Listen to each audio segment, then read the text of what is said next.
खुलुमबाय गिबियावनो बयखौबो गोजोन फुंबिलिनि गाहाम हामलायनायखौ बावहरग्रोनानै सोरजि द क्रिएटिविटी चेनेलाव बरायनानै लाग्रोनाय जालायबाय। दिनै 25 सेप्टेम्बर 2023 मायथाइनि माखासे गोनांथार निउस आपडेटफोरखौ नोंथांमोननि सिगाङाव फोरमायथिना होनो आवगायनाय जालायबाय। नोंथांमोनहा नायनानै मोजां मोनोब्ला लाइक खालामगोन, शेयार खालामगोन, लोगोसे सानफ्रामबोनि बेबायदि गोनांथार खौरांफोरखौ मोनबाय थानो लुबैदोंब्ला चेनेलखौबो जाहाथे साबस्क्राइब खालामनानै लायो बेखौनो गुरै खावलायनाय थाबाय। थ' बिदिब्ला दिनैनि माखासे गोनांथार निउसफोरखौ खोनासंलांसै। गिबियावनो दङ सनितपुर, गहपुर आरो बिश्वनाथ जिल्लानि गोबां रायजो राजाफोरा अमर सिंह ब्रह्म आरो दावराव देख्रेब नार्जारिमोननि सायाव गोबां फिनजाथाय दिन्थिनायखौ नुनो मोन्दों, जेराव सनितपुर आरो बिश्वनाथ जिल्लाजों लोगोसे बिटिआरनि बायजोनि बर'फोरा अमर सिंह आरो दावराव देख्रेब नार्जारिमोननि हेंथायै एफआइआर होनोबो राजि जानानै दं। लोगोसे बिथांमोनहा थाबैनो गावबागाव बाथ्रा बुंनायखौ दिखांनानै लायाबा एबा प्रेसमेटनि गेजेरजों बुंथिनानै होफिनाब्ला सनितपुर जिल्ला आरो एबा बिटिआरनि बायजोआव बिथांमोनखौ जोलैनि हांगार होननानै बुंनाय जागोन होननानैबो खौरांगिरिफोरनि गेजेराव गोख्रों रावजों बुंथिनायखौ नुनो मोन्दों। थारैनो जों बयबो मिथिगौ, आथिखालाव दावराव देख्रेब नार्जारि एबा अमर सिंह ब्रह्म बिथांमोननि मोनसे ससियेल मिडिया एबा समाजारि बिजोंनि गेजेरजों प्रेस मिट होनाय बाथ्राखौ लानानै गोबां रायजो राजाफोरनि गेजेराव उगुल थुगुल एबा दावराव दावसि जाबाय थानायखौ मिथिनो मोन्दों।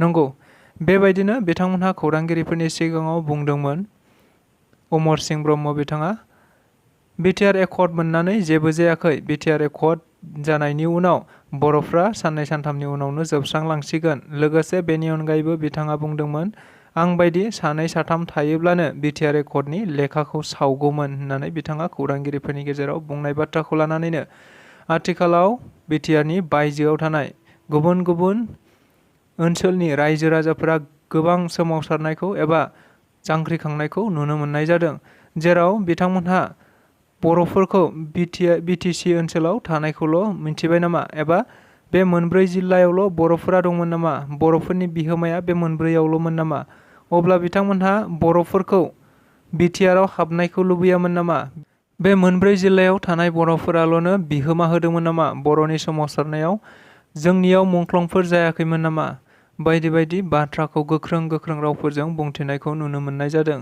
थारैनो गोबां रागा जोंखांनानै बेफोर दुखुगोनां बाथ्राफोरखौ सनितपुर, बिश्वनाथ आरो गहपुर जिल्लानि गुबुन गुबुन सुबुंफोरा होसिख्रावनायखौ नुनो मोननाय जादों, जायखौ लानानै दायो समाजारि बिजोंनि गेजेरजों बिथांमोनहा दावराव देख्रेब नार्जारि आरो अमर सिंह ब्रह्म बिथांमोनखौ जोलैनि हांगार बुंनोबो रेडि जानानै दं होनना मिथिनो मोननाय जादों। उदालगुरि जिल्लानि सिङाव थानाय भेरगाव खालिंदुवार बियाबनि सिङाव बिपिएफ राजखान्थि दोलोनि मोनसे जयनिं हाबाफारि लानायखौ नुनो मोननाय जादों। थारैनो जों बयबो मिथिगौ, आथिखालाव फैगौ 2024 मायथाइयाव जानो गोनां एमपि लकसभा बिसायख'थिखौ नोजोर बोनानै ओनसोलनि गुबुन गुबुन राजखान्थि दोलोफोरा गावबागाव राजखान्थि दोलोफोरखौ राफोद खालामनाय थांखिजों गुबुन गुबुन समाव गुबुन गुबुन जायगायाव बायदि जयनिं हाबाफारि एबा मिथिं दावथिं लाबाय थानायखौ मिथिनो मोननाय जादों। नंगौ, थारैनो बेबायदिनो मैयाबो आरोबाव उदालगुरि जिल्लानि सिङाव थानाय भेरगाव खालिंदुवार बियाबनि सिङाव बिपिएफ दोलोनि मोनसे जयनिं हाबाफारिखौ नुनो मोननाय जादों, जेराव बिपिएफनि गाहाय एबा पिटिसिनि बारग' गाहाय मावफुं सोद्रोमा हाग्रामा महिलारि बिथाङा हाबाफारियाव बाहागो लानानै खौरांगिरिफोरनि सिगाङाव बुंथिनाय बायदिब्ला इउपिपिएल आरो गुबुन गुबुन दोलोनिफ्राय गासै 17,000निबो बांसिन सोद्रोमाफोरा बिपिएफ दोलोआव आखाइ हमफैदों एबा जयनिं जाफैदों होननायखौ मिथिनो मोननाय जादों, जायखौ लानानै उदालगुरि बियाबाव फैगौ लकसभा बियाबनि थाखाय जोबोद मोजां, बिपिएफनि थाखाय होननानै बिथाङा खौरांगिरिफोरनि सिगाङाव रोखायै बुंथिनानै होनायखौ नुनो मोननाय जादों। 14 नं चिरांदुवार बियाबनि सिङाव थानाय गुबुन गुबुन गामिफोराव गासै सोद्रोमाफोरा इउपिपिएल दोलोआव हाबफैफिननायखौ नुनो मोननाय जादों। जों बयबो मिथिगौ, 2024 मायथाइयाव जानो गोनां एमपि लकसभा बिसायख'थिखौ नोजोर बोनानै गुबुन गुबुन समाव गुबुन गुबुन दोलो आफादफोरा गावबागाव राजखान्थि आफादफोरखौ गोख्रों खालामनांगौनि थांखिजों बायदि हाबाफारि लानायखौ नुनो मोनबाय थानाय जादों। लोगोसे बेबायदिनो जयनिं हाबाफारि लानायखौबो मिथिनो मोनबाय थानाय जादों। नंगौ, थारैनो बेबायदिखौ नोजोर बोनानैनो मैया चिरांदुवार बियाबनि सिङाव थानाय आथिखाल बिटिआरनि मावफुं सोद्रोमा रनजित बसुमतारी बिथांनि नुजाथिनायाव माखासे सम सिगाङाव इउपिपिएल दोलोनि गासै 13 सोद्रोमाफोरा BPF दोलोआव जयनिं जादोंमोन BPF दोलोनि माखासे सोद्रोमाफोरनि थगायनानै लांनाय एबा खावलायनानै लांनायाव।